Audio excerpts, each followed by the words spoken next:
সুদখোররা মসজিদের কমিটি হয়, আছে না নাই? হুজুর আপনি কি প্রমাণ দিতে পারবেন? আমি আমার কথা বলি, আমি নিজে সুদখোরের পিছনে চাকরি করেছি, সুদখোর সভাপতি। এখন আপনি আলোচনার পরে আমাকে বলেন হুজুর ঠিকানা দেন, আমি আপনাকে একেবারে ঠিকানা এখান থেকে শুরু করে একেবারে তার বাড়ি পর্যন্ত ঠিকানা আপনাকে লিখে দিব, যাচাই করে আসবেন আপনি। আসলেই সে সুদখোর মসজিদের সভাপতি। তো যে তার মার সাথে জেনা করে সে মসজিদের সভাপতি হয় কিভাবে? এই ঘরটা কি ফাজলামি করার জায়গা? এই ঘরটা কি শয়তানের জায়গা? এই ঘরটা কি ফিরাউনের জায়গা? এই ঘরটা কি নমরুদের জায়গা?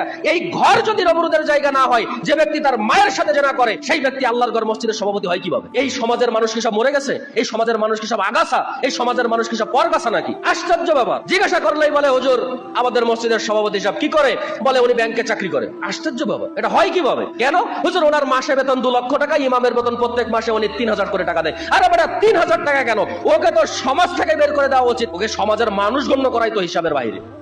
ওকে তো আমি কুকুরও মনে করি না। কুকুর যদি কথা বলতে পারে, সুদখোরকে যদি আপনি কুকুর বলেন, কুকুরের যদি জবান আল্লাহ ফিরিয়ে দেয়, কুকুর এসে আপনাকে বলবে হুজুর আপনি আমাকে অপমান করেছেন, কারণ সুদখোরকে আপনি কুকুর বলেছেন।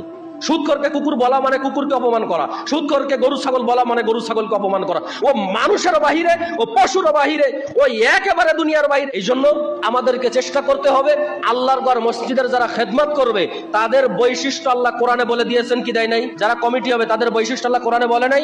এই অনুযায়ী আমাদের কমিটি তৈরি করতে হবে। সুদখোর, ঘুষখোর, জেনাখোর, ব্যভিচারখোর এমনও সভাপতির পিছনে আমি চাকরি করেছি, তারা ওপেনে গাঁজা খায়, ওপেনে নেশা করে, ওপেনে জেনা করে, এরকমও সভাপতি আপনার আছে। হুজুর আপনি মিথ্যা কথা বলেছেন। আল্লাহে আল্লাহর কসম, আলোচনার পরে আমি আপনাকে এখান থেকে নিয়ে শুরু করে সভাপতির বাড়ি পর্যন্ত আমি আপনাকে ঠিকানা লিখে দিতে পারি।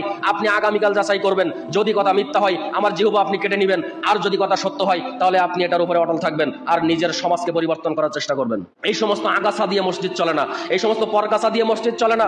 মসজিদ চলবে আল্লাহর ঘর, আল্লাহর মতো মানে আল্লাহওয়ালা মানুষ দিয়ে এই সমস্ত মসজিদ পরিচালনা করতে পারবো তো ইনশাআল্লাহ। আল্লাহ আমাদের বোঝার ও মানার তৌফিক দান করুক বলেন আমিন।